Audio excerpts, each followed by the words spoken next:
Alhamdulillah. Alhamdulillahi wa kafa. Wassalatu wassalamu ala Rasulillah an-nabiyil mustafa wa ala alihi wa sahbihi ahli sidqi wal wafa.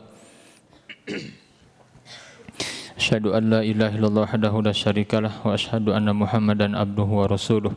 Subhanak la ilma lana illa ma 'allamtana innaka antal alimul hakim. Allahumma allimna ma yanfa'una wanfa'na bima 'allamtana wa zidna ilman nafi'an wa aslih lana sya'nana kullahu wa la takilna ila anfusina tarfata 'ain. Allahumma rizqna fahman nabiyyin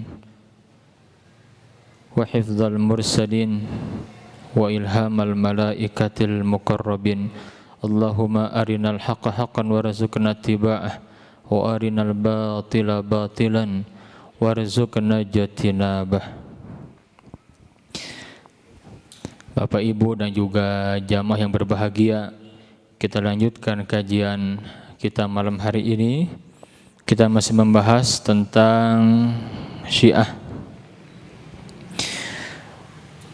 Jadi kita harus mengenal dengan benar akidah Ahlus Sunnah wal Jamaah agar kita bisa membentengi diri dari pengaruh penyimpangan akidah Syiah. Berbicara tentang Ahlul Bait, saya perlu sampaikan kepada hadirin semuanya, tidak benar anggapan mereka yang menyampaikan Sunni tidak mencintai Ahlul Bait. Itu keliru. Kata siapa? Justru Ahlus Sunnah sangat mencintai Ahlul Bait, tetapi dengan cinta yang sebenar-benarnya cinta, dengan tidak gulu, tidak berlebih. Dan kita menempatkan mereka pada tempat yang sangat mulia sekali. Sebagaimana para ulama dari zaman ke zaman mereka menulis dalam kitab-kitab mereka tentang bagaimana kita mencintai mereka. Ahlus Sunnah sangat cinta kepada Sayyidina Ali bin Abi Thalib radhiyallahu ta'ala anhu. Ahlus Sunnah sangat cinta kepada Al-Hasan, Al-Husain. Ahlus Sunnah sangat cinta kepada Fatimah Az-Zahra, Aisyah Ummul Mukminin, Hafsah Ummul Mukminin, dan semua keturunan Ahlul Bait sampai sekarang. Jadi anggapan bahwasannya klaim orang-orang Syiah yang menuding Sunni membenci Ahlul Bait itu tidak benar. Gak ada buktinya.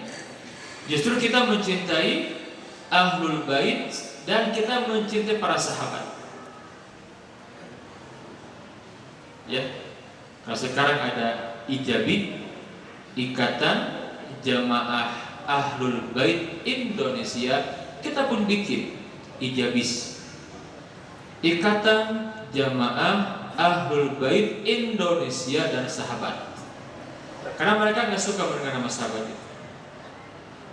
Ini penting sekali. Maka bersabar, saudaraku yang berbahagia, kita akan bahas tentang Ahlul Bait ke depan. Ya, hadir di sini yang rutin ya. Saya akan sampaikan tentang juga sirah Muawiyah bin Abu Sufyan. Dia sering kena sorotan ini. Ya, baik kalangan Sunni yang tidak mengerti sejarah, atau karena salah membaca sejarah, atau karena rujukan yang dibaca itu keliru, kan pengaruh kepada pola pikir dia. Pengaruh, hati-hati. Jadi kita akan bahas tuntas tentang masalah Ahlul Bait, hak mereka atas kita dan kewajiban kita kepada mereka seperti apa. Karena ini biasanya di sini nih mereka membuat bisikan-bisikan, mengajak orang-orang awam. Masih ingat langkah-langkah mereka mengajak orang-orang awam untuk menjadi Syiah? Ada berapa langkah? Ada 4 langkah. Ini yang sekarang ya. Yang pertama apa? Propaganda. Mereka menyampaikan bahwasannya hanya mereka yang paling berani melawan Amerika dan Yahudi. Itu dimuat di situs-situs mereka, bahkan di internet itu luar biasa. Tetapi di saat bersamaan kita pun bisa membuktikan klaim mereka tidaklah tepat dan ilmiah. Apa kita tahu sekarang yang paling banyak orang-orang Yahudi di muka bumi ini di mana? Selain di Palestina, di mana? Di Iran. 50.000 orang Yahudi, emang gak banyak. Klan Yahudi di muka bumi ini tidak banyak. Nah, yang paling banyak di Iran sekarang ini. Banyak sekali orang-orang Yahudi di sana. Sinagog, tempat ibadah mereka berdiri, dibiarkan dengan aman. Suara orang Yahudi dalam masalah politik itu 2 berbanding 1.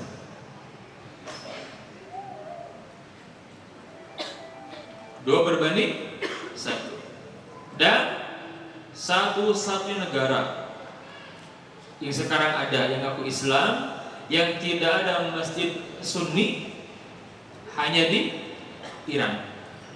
Jadi orang-orang Ahlus Sunnah di Iran itu mereka underground, gak bisa menampakkan. Sekali menampakkan langsung ditangkap, dipenjara, melawan, dibunuh.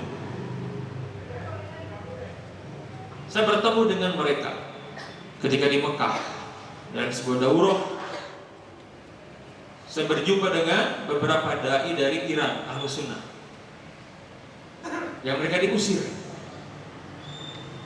karena demi memegang sebuah akidah Ahlus Sunnah yang kita anggap kebenarannya, betul tidak? Kan gak main-main bapak akidah ya. Itu keyakinan yang menggerakkan amal itu akidah. Jadi yang menggerakkan amal itu akidah. Mereka menyampaikan kondisi terkini di Iran seperti apa.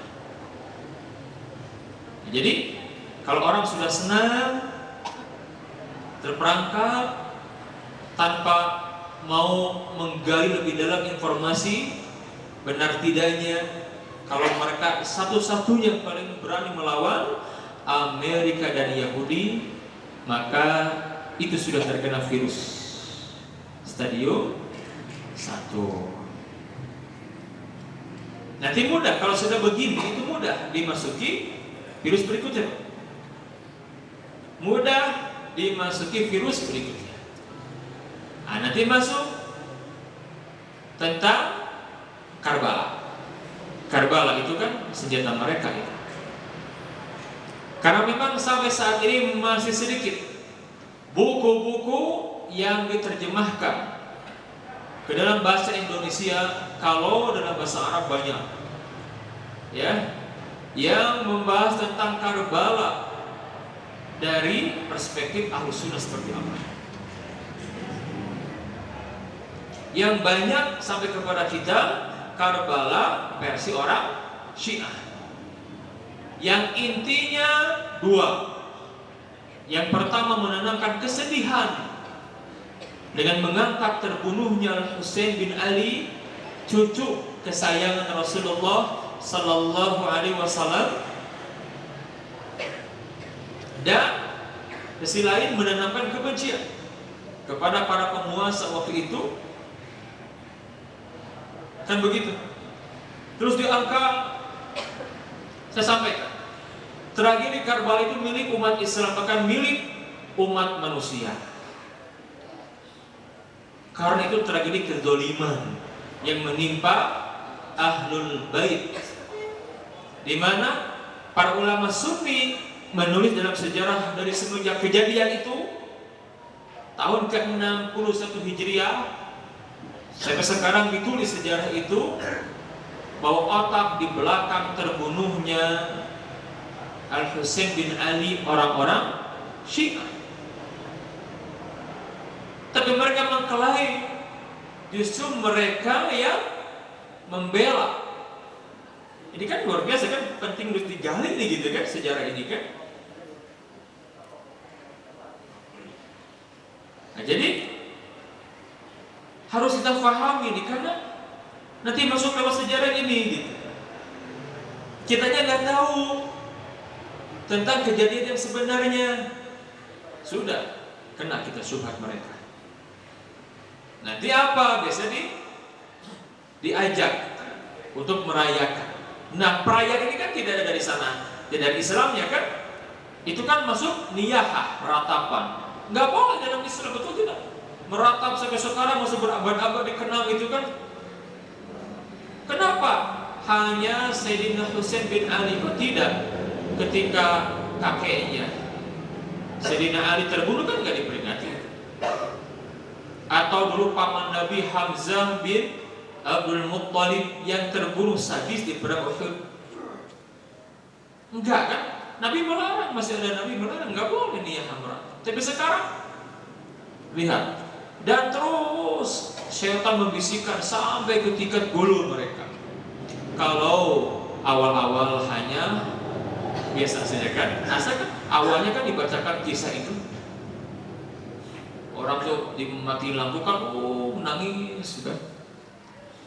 Dengan gulunya mereka menyampaikan kisah itu berlebih, banyak kebohongan di dalamnya, sebagaimana para ulama menyampaikan.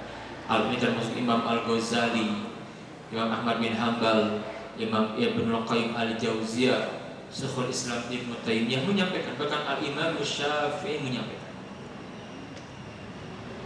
banyak kebohongan dari kisah Karbala versi mereka. Nah, sekarang udah mulai itu mereka berani menghubung kan? Jadi kan?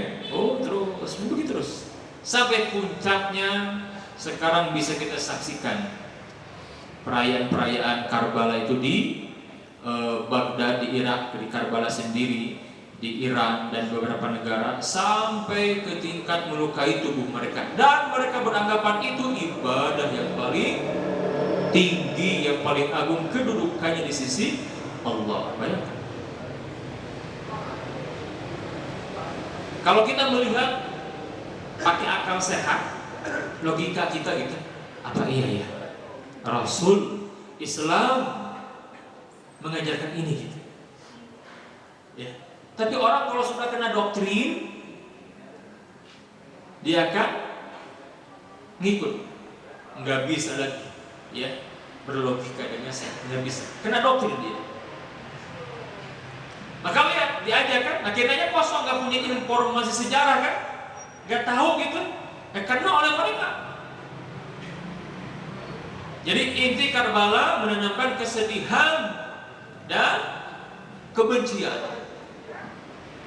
Mulai itu mereka membenci pemimpin waktu itu, para khalifah yang dibaiat oleh kaum muslimin. Sudah mulai mereka berani mengkritisi Muawiyah bin Abu Sufyan. Maka kalau orang sudah seperti ini nih, diundang senang datang, ikut, ya itu udah kena virus stadium apa? Kedua. Ini agak gawat ini. Yang ketiga, maka masuk.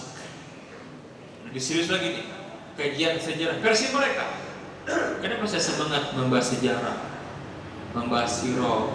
Jadi tahun 2010 saya membahas di MKFM sejarah para sahabat, sengaja biar tahu kaum muslim itu tidak kan jarang mengenalkan versi Sunni seperti apa sih kemuliaan para sahabat Nabi itu kan, kita nggak mengenal. Bahkan sirah Nabi pun kita nggak kenal dengan detail. Jadi mereka masuk lewat itu, subuhat mereka itu. Dan memang kajian sirah sangat jarang sekali. Jarang, karena memang referensi buku itu sangat minim berbahasa Indonesia ya, bahasa Arab banyak. Maka mereka masuk. Yang ketiga itu mulai membahas fitnah seputar sahabat dengan versi mereka. Diangkatlah kasus perselisihan antara Sayyidina Ali dengan Muawiyah. Ya, ada perang Siffin dan lain-lain banyak. Sampai mereka mempertanyakan tentang keabsahan kekhalifahan Muawiyah bin Abu Sufyan. Mereka mengkritisi mengkritisi sampai ke tingkat mereka berani mengkafirkan. Seiring dengan itu dibidiklah sebagian sahabat Nabi yang paling banyak meriwayatkan hadis, yaitu Abu Hurairah radhiyallahu taala anhu. Dikritisi syubhat yang mereka sampaikan. Seseorang yang baru 3 tahun mendampingi Nabi kok paling banyak hadis? Ini dari mana ya begitu? Kan masuk logika, iya kan? Syubhat disebarkan kepada kaum muslimin. Terus sedikit sampai ke tingkat mereka berani mengkafirkan Abu Hurairah, murtad, pembohong, perusak agama. Itu kan sebutan-sebutan yang mereka sematkan kepada Abu Hurairah. Saya baca di internet itu, di Facebook, orang-orang yang awam-awam itu, itu mencela. Saya bilang, Masya Allah, orang tidak beradab sekali gitu ya. Jasa ente apa kepada Islam gitu ya. Bisa sekali. Karena itu agama mereka seperti itu. Apa tujuannya mereka mencela Abu Hurairah, Aisyah, Ibnu Umar? Kan dalam sunni itu kan mereka para sahabat yang banyak membawa hadis, agar kaum muslimin menolak ucapan-ucapan mereka dan menanamkan keraguan dalam hati kaum muslimin. Paham tidak? Karena yang membawa agama sepeninggal Nabi sampai kepada kita, di samping ahlul bait, kita tidak menolak. Kita muliakan mereka, ahlul bait. Tapi ingat waktu itu ahlul bait kan masih pada kecil-kecil. Paham tidak? Nabi masih ada itu kan, Hasan Husain masih kecil. Hasan Husain masih kecil. Berapa usia mereka Nabi wafat itu? Ada yang tahu tidak? 8 tahun, 7 tahun, anak-anak gitu kan. Ali juga sibuk dengan urusan politik. Saya sampaikan, jadi begini. Kenapa Abu Hurairah tidak disebut kok paling banyak? Karena Abu Hurairah itu seorang sahabat yang gak ada kerjaan kecuali dia mendampingi Nabi, khidmat kepada Nabi. Kalau Abu Bakar sudah punya beban lain, tugas manajemen, ngurus Umar demikian, Utsman demikian. Bukan gak ada ya, jadi mereka ada cuma gak banyak hadis. Abu Hurairah itu kan khidmat kepada Nabi, nempel kepada Nabi karena dia merasa wah saya ketinggalan Islam, saya belajar. Dia paling akhir masuk Islam ketika Khaybar kan, dari sahabat besar itu kan, Abu Hurairah tuh masuk Islam ketika perang Khaybar. Itu. Maka beliau belajar terus. Ini bab hadis nanti. Dan para ulama dari zaman ke zaman menulis tentang kehebatan hafalan Abu Hurairah. Diuji itu. Sampai-sampai seorang khalifah pernah memanggil Abu Hurairah untuk mendengarkan hadis. Dicatat, cuma dia tidak tahu, dicatat, dibacakan terus. Sudah ada pencatat, cuma dia diberitahu. 2 tahun berikutnya diundang lagi, disuruh dibacakan lagi dan hafal tanpa ada satu pun yang salah.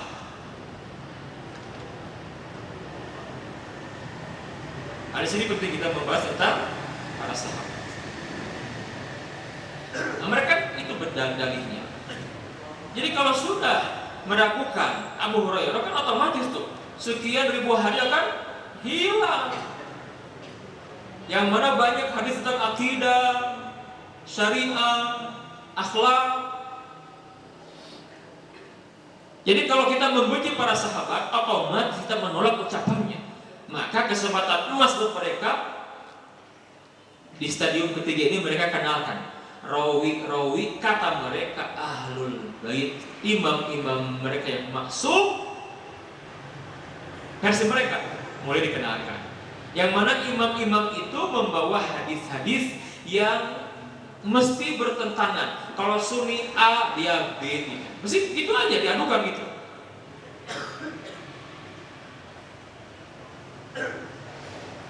Jadi bukan Syiah kalau tidak beda dengan Sunni, semuanya beda.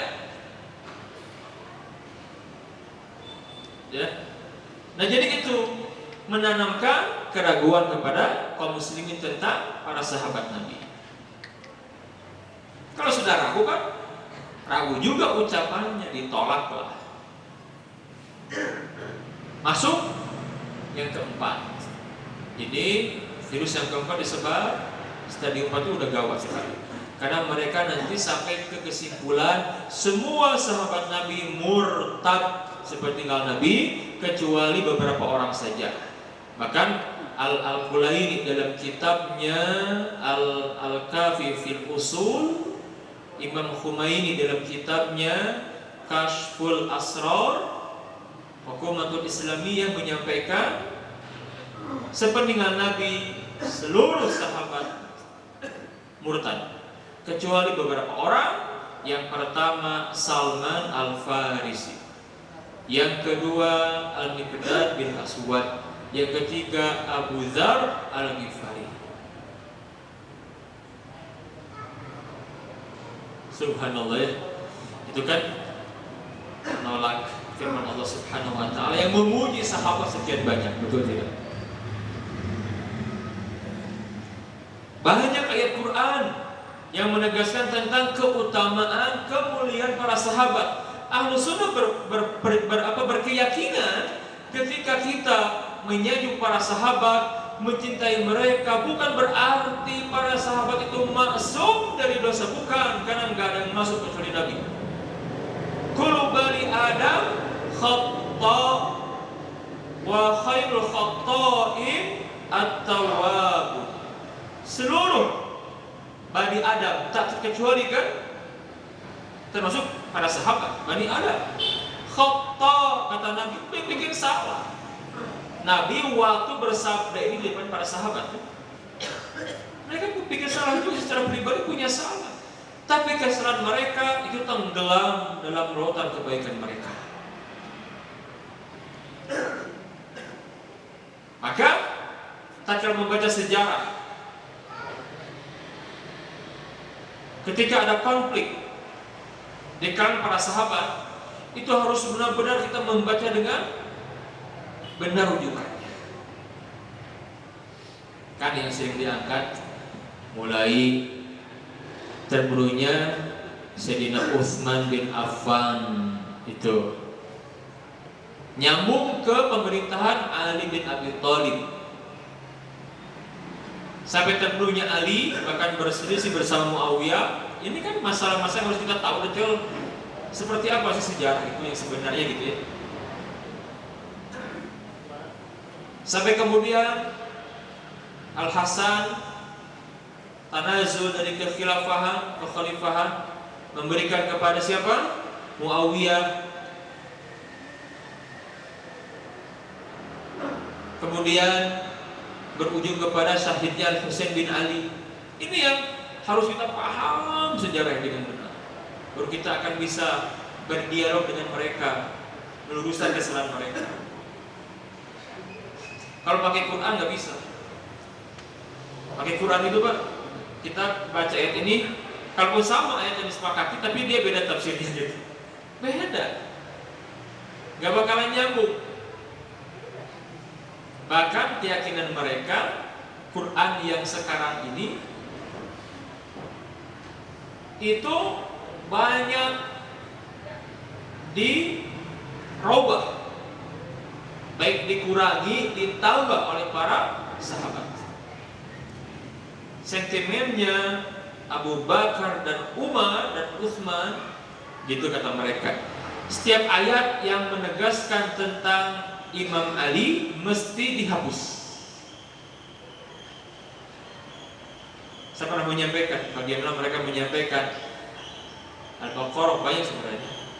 Wa in kuntum fi raibin mimma nazzalna ala abdina fa'tu bi suratin min mithlihi wada'u syuhada'akum, dan seterusnya. Itu kata mereka ada yang menghapus itu. Kata Imam Al-Qulaini dan Al-Kafi fi Usul, kitab mereka itu rujukan paling utama. Sebenarnya firman itu wa in kuntum fi raibin mimma nazzalna ala abdina fi aliyyin fa'tu bi suratin min mithlihi. Tuh dihilangkan alinya gitu. Juga surah Al-Insyirah, alam nashrah laka sadrak wa wada'na 'anka wizrak alladzi anqadha dhahrak wa rafa'na laka dzikrak. Dihilangkan, yaitu wa ja'alna 'aliyan sihrak. Dan masih banyak lagi, termasuk ayat tentang nikah mut'ah. Dihilangkan ayatnya, kata mereka begitu. Ya. Nah, itulah mereka. Jadi mereka menyampaikan sahabat tinggal Nabi, semua sahabat itu murtad kecuali berapa? 3 saja. Awalnya nggak langsung karena mereka tahu Muslimin di Indonesia dari Sabang sampai Merauke cinta kepada Abu Bakar, betul, cinta kepada Umar, kepada Utsman, kepada para sahabat. Kita muliakan mereka, nggak langsung, tapi dibuat tasdik dari awal tadi itu kan. Jadi nggak disebut di awal, enggak. Jadi kalau udah, ya, makanya kalau ada sebagian Syiah yang menolak, kata siapa kami membenci, ya kan ente baru gitu, baru masuk itu kena virusnya stadium pertama itu, belum nggak langsung sih menolak, betul tidak? Itu kalau terkondisikan itu baru puncak itu yang disampaikan oleh mereka. Ya. Nah, ini penting kita pahami. Nanti kita akan bahas dengan detailnya seperti apa bantahan kita kepada mereka.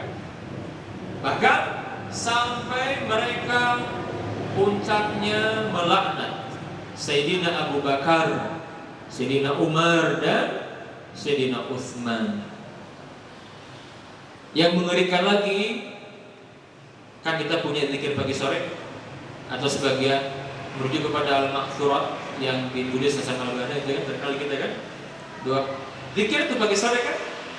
Indah zikir. Kalau mereka juga punya zikir pagi sore, dan di antaranya doa mereka, Allahumma al'an sonamai Quraisy. Ya Allah, laknatlah kedua berhala Quraisy, yaitu Abu Bakar dan Umar. Bayangkan zikir pagi sore dibaca seperti itu. Mungkin kita bersatu dalam satu shaf, yang satu cinta kepada Abu Bakar, Umar, Utsman, yang ini mencela, mengkafirkan, membenci, melaknat. Apa mungkin bersatu? Saya katakan mungkin bersatu kalau dia rujuk kepada al-haq, kembali kepada al-haq. Mungkin kan? Atau kita menjadi Syiah, mungkin itu. Mau begitu? Mau enggak? Yang dihafal Quran nanti dikatakan beda Qurannya. Udah begitu mereka. Nah, ini harus kita pahami, ya. Karena umat tidak memahami hal itu. Maka saya sampaikan, marilah kita buka mata hati kita, mengkaji sejarah dengan benar dari sumber yang benar. Ya. Jangan sampai kita tidak mengenal sejarah yang sebenar-benar. Maka nasihat saya, jangan membaca sejarah versi mereka dulu sebelum kita menguasai sejarah yang ditulis para ulama kita. Jadi perbedaan antara Sunni dengan Syiah itu bukan sekedar perbedaan seperti mazhab Asy-Syafi'i, Al-Hanafi, Al-Maliki, Al-Hambali, bukan. Berbedanya antara satu mazhab dengan yang lain karena beda interpretasi terhadap dalil. Dan para ulama sepakat, enggak tercela, bahkan bagus itu, betul tidak? Bagus. Bahkan kalau kita baca sejarah, ternyata mereka itu semua antara guru dan murid. kecuali satu imam, Abu Hanifah. Imam Malik gurunya Imam Syafi'i. Imam Syafi'i belajar kepada Imam Malik, dicintai, dipeluk, dihormati, bahkan sampai dengan Imam Malik beliau menjadi muftinya itu. Padahal masih kecil. Padahal beberapa hal beda pandangan dalam masalah hukum, tapi sama sumbernya. Jelas tidak? Sama sumbernya gitu. Apa Imam Malik marah? Kamu ini murid nggak sopan, sama guruku beda. Enggak. Oh, masya Allah dipuji. Makanya kan ada madhab Asy-Syafi'i, pola pikir beliau gitu ya. Imam saya punya murid juga pas ke Baghdad. Siapa Imam? Ahmad bin Hanbal. Belajar berguru. Beda tidak? Beberapa hal beda. Imam Syafi'i marah. Dengan tawadhunya Imam Syafi'i menyampaikan, sungguh ya, perbendaharaan Imam Ahmad dalam masalah hadis lebih banyak daripada tuh, masya Allah ya. Karena memang Imam Ahmad alul hadis. Padahal Imam Syafi'i juga jago gitu, saking tawadhunya, guru dan murid. Ya, atau di kita berbedanya antara NU, Muhammadiyah, Persis, Al-Irsyad, itu perbedaan yang biasa. Karena satu sumber, Qurannya sama, akidah kepada Quran sama, nggak ada perubahan, nggak ada perubahan, betul tidak? Kalau Syiah berbeda, mereka meyakini berbeda. Bahkan mushaf yang paling benar, mushaf Fatimah, 3 kali lipat lebih besar, ayatnya 17.000 sekian, itu dimuat di kitab-kitab mereka. Alhamdulillah, zaman sekarang bisa mengakses. Saya punya bukti itu, saya download di internet, Maktabatus Syiah, saya download. Berbahasa Arab yang fushah, saya pakai bahasa Arab. Oh benar. Ya. Sebagaimana kita punya Al-Maktabatus Syamilah, mereka punya juga Al-Maktabatus Syiah gitu. Ada. Sama, casingnya sama, isinya beda. Al-Aqidah, Al-Hadis, Mustalahul Hadis, At-Tafsir, Ushul Tafsir, Al-Fiqh, Ushul Fiqh, sama semuanya. Casingnya sama, isinya beda. Nah begitu. Gak mungkin bersatu, sulit. Bagaimana bersatu? Ya. Nah, ini penting sekali kita sampaikan. Yang sampai masalah akidah dianggap sepele. Kan saya ngeri itu melihat orang-orang awam mencela Abu Bakar, Umar, bahkan dengan bahasa-bahasa yang ngeri lah. Mudah-mudahan ingatkan saya berjanji insya Allah Selasa depan mungkin ya. Depan saya biarkan liburan ya. Saya dapat izin dulu ya. Berikutnya nanti ya, tahun depan ya, setahun. Saya akan tayangkan nanti. Tayangkan, saya sengaja. Jadi beberapa komentar mereka di jejaring sosial itu, itu bukti itu. Itu bukti, itu kuat sekali. Mau apa lagi coba mereka? Bisa diakses, cuman antum jangan coba-coba dulu ya. Nanti bisa masuk keenakan, antum penasaran, belum punya dasar, tenggelam, nanti naudzubillah kalau sampai rusak akidah kita gitu. Nah, jadi saya mengajak, saya akan bahas insya Allah ke depan tentang Ahlul Bait, siapa saja mereka. Jadi mulai Sayyidina Ali, Hasan, saya sudah kan kita bahas yang detail sekali. Fatimah Az-Zahra gitu, kita bahas semua biar kita tahu justru kita yang paling mencintai Ahlul Bait, bukan mereka gitu kan. Karena akan beda nanti Ahlul Bait versi mereka itu beda dengan kita gitu. Kepada redaki di kumah gitu ya. Nah sudahlah, ini masalah keyakinan ya, harus kita paham akidah Ahlus Sunnah. Kecuali kalau kita mau jadi Syiah sih. Naudzubillah. Saya berani mati mempertahankan akidah Sunni ini yang paling benar. Ya harus begitu kan, nggak pelan. Ini yang paling benar. Saya nggak mau masuk dalam kondisi membenci Abu Bakar, nggak mau. Bahkan itu kan sama dengan membenci Nabi kan, menghina Nabi. Quran menggambarkan kuntum khairu ummatin ukhrijat lin-nasi ta'muruna bil ma'ruf wa tanhauna 'anil munkar wa tu'minuna billah. Itu ayat berbicara apa itu? Memuji siapa itu? Para sahabat, kuntum khairu ummah, kalian sebaik-baik umat. Umat itu banyak umat itu. Nah kita sudah ada belum begitu? Sudah ada belum? Belum para sahabat Nabi yang mendampingi Rasul waktu itu. Nah, kalau dikatakan sepeninggal Nabi murtad semua, apa mungkin khairul ummah cuma 3 orang? Hah? Mungkin enggak?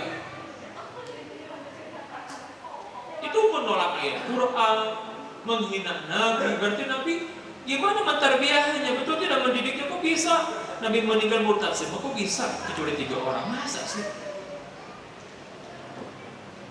Siapa yang bisa mengingkari ketika Nabi di Gua Thur yang menemani siapa? Mereka juga yakin Abu Bakar, Quran turun tentang itu, tapi mereka memalingkan maknanya bukan itu katanya. Tapi semua sepakat Abu Bakar. Apa Nabi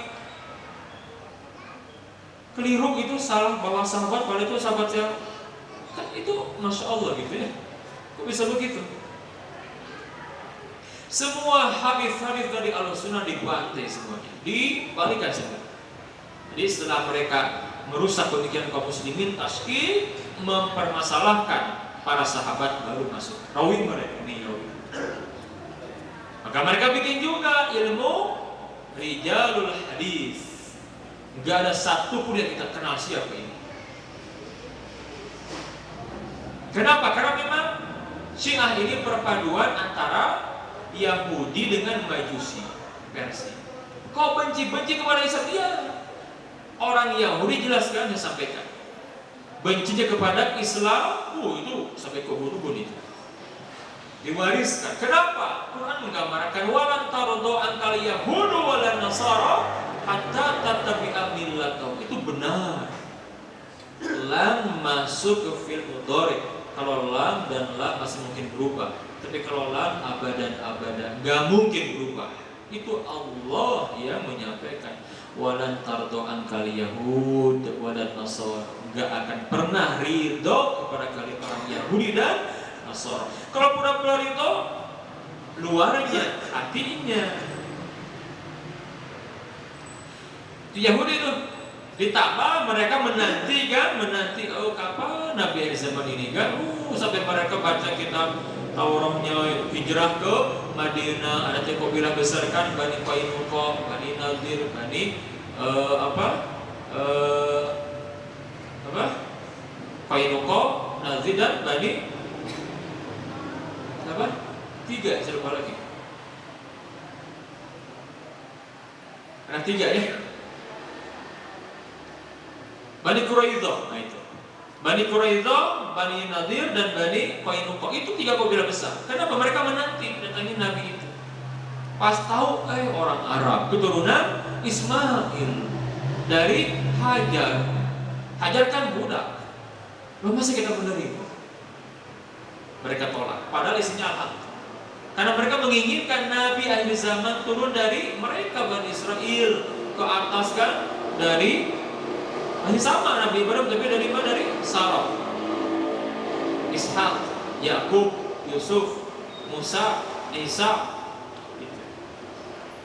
Kok ini dari orang Arab dari Ismail, budak dari Hajar, nggak mau nerima mereka. Oh itu fanatis mereka seperti itu. Ditambah lagi bencinya mereka ketika Rasul memerintahkan Sayyidina Ali menggempur benteng Khaybar, tempat orang-orang Yahudi di sana. Orang-orangnya diusir mereka karena Allah memerintah. Terusir mereka dan kondisi marah, sebagian pura-pura masuk Islam termasuk Abdullah bin Sabah al-Yahudi. Dan mereka bingung gimana caranya ya. Maka benci kepada Ali, mereka benci. Ali tahu bencinya mereka kepada Ali, Ali tahu. Dan mereka mulai membisikkan. Caranya apa? Kejinya nih, diangkatlah Ali kan. Dibisikkan kepada Ali, tahu persis kan? Ali gak mau kan? Awalnya apa coba? Sebenarnya yang berhak menjadi khalifah sepeninggal Rasul itu Ali. Ali tahu nggak mau. Ali sering menyampaikan yang paling mulia setelah Rasul Abu Bakar dan Umar. Ali ngomong begitu. Karena tahu keutamaannya, banyak isyarat kepada itu kan. Nabi sakit yang jadi imam siapa? Abu Bakar. Semua sepakat. Kecuali itu Ibnu Sabah itu yang dia dendam, menghembuskan. Terus bisikan sampai ke puncak mereka berani mengangkat Ali sebagai Rasul. Jibril salah. Jibril disalahkan orang Yahudi gitu kan? Yahudi benci banget ke malaikat Jibril, itu benci. Akhirnya Yahudi begitu kok. Mereka benci kepada malaikat Jibril. Bayangkan. Mereka sama.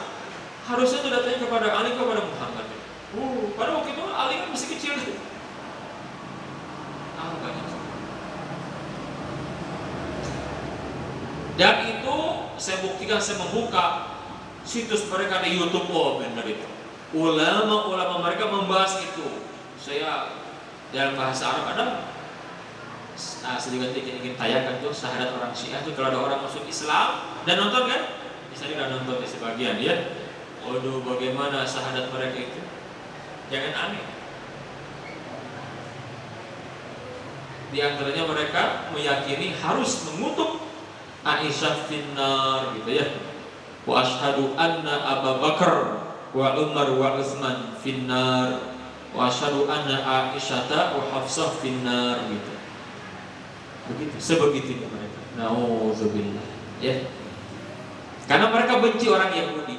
Dan Persia benci, ya benci karena yang menghancurkan Persia siapa? Umar bin Khattab. Dakwah agar masuk Islam, mereka menolak. Perang itu kan terkenal kan? Di zaman Khalifah Umar. Bagaimana Persia ditaklukkan? Mereka dendam kepada Umar. Terus dari zaman ke zaman mereka mencoba membuat makar sampai ujungnya kan terbunuhnya Umar kan waktu itu oleh Abu Lu'lu' al-Majusi. Orang-orang Syiah diagungkan. Abu Lu'lu' seorang yang hebat, pahlawan, pemberani, surga bagiannya. Diagungkan, dimakamkan di Madinah atau di mana kan? Dia diyakini di Iran adanya makamnya itu. Dia dikunjungi, sangat diagungkan kuburan Abu Lu'lu' al-Majusi. Dia orang yang hebat, yang luar biasa. Bayangkan, kok bisa begitu dengan mereka kita sama? Kita mengutuk Abu Lu'lu' kan jelas kan? Karena dia membunuh dan orang Majusi kan pembunuh. Kok orang mereka diagungkan? Bisa kan bersatu ini? Sebenarnya buat mereka mah ya alhamdulillah ya. Kalau puasa Dina Umar syahid, betul tidak? Mereka mulia di sisi Allah karena syahid. Utsman syahid karena Nabi sudah menyampaikan tentang syahidnya mereka itu. Ali syahid, Nabi sudah menyampaikan. Tentang Al-Hasan Husain juga Nabi pada menyampaikan mereka mulia karena syahid kan? Mulia, cuma kita yang apes. Kalau kita membenci mereka, orang-orang mulia itu kan, kami kan rugi kan? Apa? Mikir, siapa kita gitu? Kok maunya gitu dibodohi, harus mengutuk para sahabat yang mulia itu? Apa manfaat? Akhirnya saudaraku ya, ini sudah mulai banyak kita bertebaran. Bahkan tetangga sebelah Darut Tauhid ada kan, yayasan yang besar sekali tentang Syiah, mereka menjual. Dan saya pernah kesana, saya beli sengaja.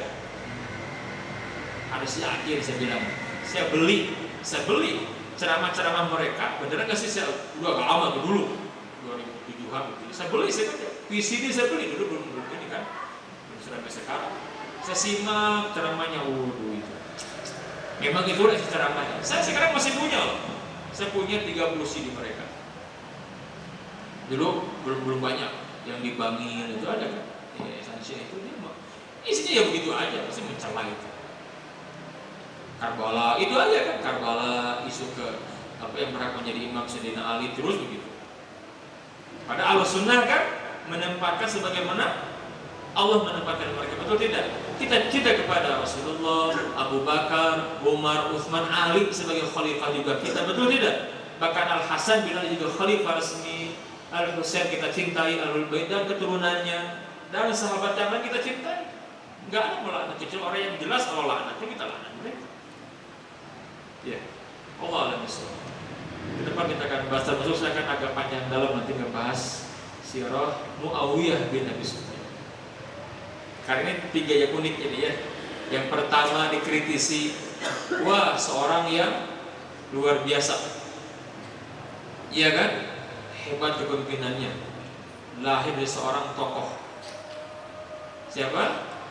Abu Sufyan dan Hindun. Tapi juga fihi nadhar, ada juga kritikan. Lagi orang-orang yang dalam hatinya ada penyakit menyampaikan, iya kan Muawiyah anaknya Abu Sufyan. Dan Hindun kan bagaimana benci kepada Islam tuh. Abu Sufyan dan Hindun masuk Islam di Mekah aja kan. ketika terdesak kalah dia pura-pura masuk Islam. Begitu katanya. Orang hebat memang, makanya itu politik yang licik. Maka mereka menghina Muawiyah, musang berbulu domba, dan macam-macam politik yang licik. Segudang. Yang kedua, ada yang memuji Muawiyah. Di zaman Muawiyah, lihat bagaimana fitnah diredam. Ya kan? Ketika amul jamaah itu nggak ada fitnah, beres. Dan ketika di zaman Umar memilih Muawiyah. Di zaman Abu Bakar mengangkat Muawiyah menjadi gubernur. Di zaman Umar diangkat masih gubernur, di zaman Utsman masih gubernur. Kan orangnya berprestasi. Ya, hanya ada konflik itu kan menggusur orang-orang Syiah. Mulai kan ada konflik antara Ali dan Muawiyah. Maka mereka mencela bisa-bisa. Ada yang memuji, ada yang mencela bisa-bisa. Sampai yang ketiga, apakah Muawiyah seorang pemberontak atau mujahid? Ini seru ya, kita bahas yang tentang Muawiyah bin Abi Sufyan. Karena ini di sini nih, kalau kita tidak mengenal sirah yang mulia ini, kita akan terkena musuh orang Syiah. Ingat, para sahabat Nabi itu manusia seperti kita juga ya, nggak ada yang maksum. Cuma keburukan mereka tenggelam dalam lautan kebaikan mereka. Allah a'lam bishawab. Ada yang bertanya tidak? Silakan. Iya, silakan. Latif. Terima kasih atas kesempatannya. Yang saya mau tanyakan, bagaimana kedudukan Yazid bin Muawiyah ketika pada saat Karbala itu, dan menurut versi Sunni seperti apa, menurut versi seperti apa? Bagus pertanyaannya. Kalau menyimak MKFM sudah sampaikan juga pertemuan saya bahas itu ya di MKFM tentang Yazid bin Muawiyah. Itu seorang yang memang di sini juga pro kontra ya, merupakan tiga. Yang ketiga, semua mengkritisi Muawiyah karena dia yang berani mengganti tradisi yang dulunya Khalifah Syuro, langsung mengangkat putranya gitu kan, menunjuk Muawiyah kau jadi Yazid menjadi Khalifah sepeninggal Muawiyah. Langsung diturunkan dari keturunannya kan. Yang kalau kita mengkaji nggak aneh, karena ini udah Nabi sabdakan kan tentang akan berubah dari khilafah alamin haji nubuwah kepada muluk kerajaan. Kita nggak aneh, Nabi berajudul menyampaikan. Tapi pada zaman pada zaman Muawiyah itu yang kebagian kan. Dan dia punya alasan juga. Ini kita bahas. Kenapa Muawiyah menunjuk Yazid sebagai khalifah? Ada alasannya waktu itu, ada alasan. Di samping kembali ada yang pro dan kontra. Kita berbicara dengan faktanya. Memang Yazid tidak sebaik bapaknya. Dia sampaikan Yazid tidak sebaik bapaknya. Dan Yazid banyak berbuat kesalahan, kita sampaikan. Ya, bagaimana posisi ketika Al-Husain terbunuh, Yazid sebagai khalifah. Dia mengangkat kesalahan Yazid, memberhentikan An-Nu'man bin Bashir sebagai gubernur dan mengangkat Ziyad Ubaidillah bin Ziyad. Dia orang yang buruk sekali akhlak. Dan di tangan dia lah menjadi penyebab terbunuh Al-Husain. Yang sebenarnya itu udah ada gejolak.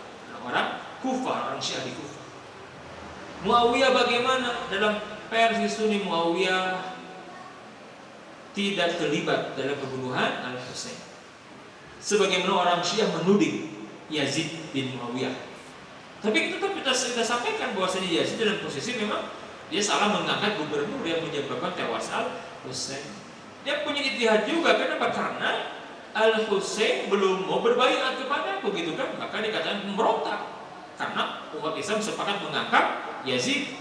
Sepakat, kecuali beberapa sahabat yang tidak mau kan menjadi berbaiat kepada Yazid. Ada memang.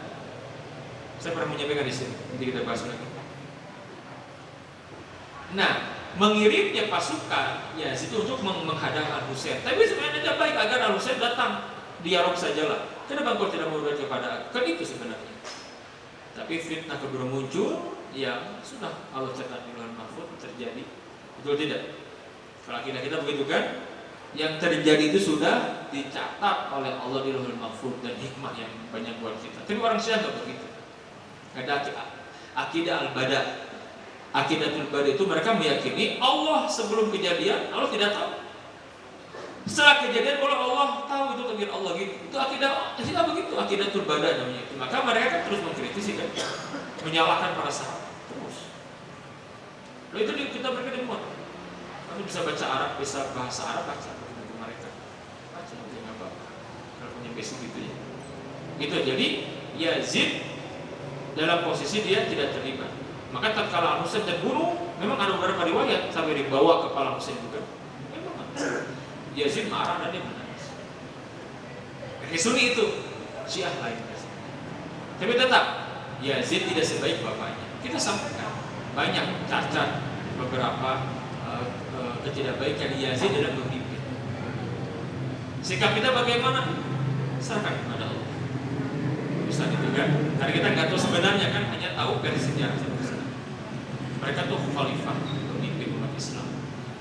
Tapi tetap keburukannya kita sampaikan, karena dia tidak masuk. Juga sebagaimana juga dia punya kebaikan sampaikan. Allah besok kita akan bahas di ke depan dia.